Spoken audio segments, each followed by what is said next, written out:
ride wrap. Pero hindi maganda yung pagkaka-install nung naggawa. Ayan.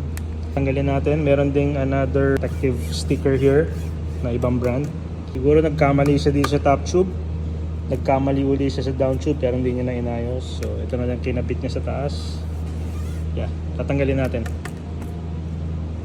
Okay, I'll be using the heat gun. Huwag nyo lang itututok.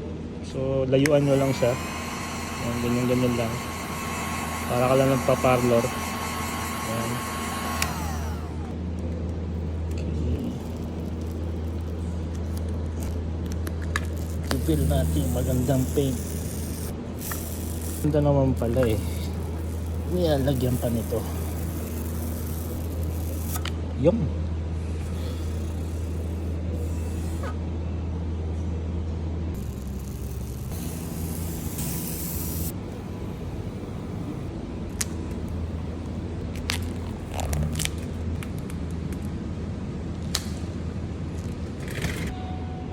Okay.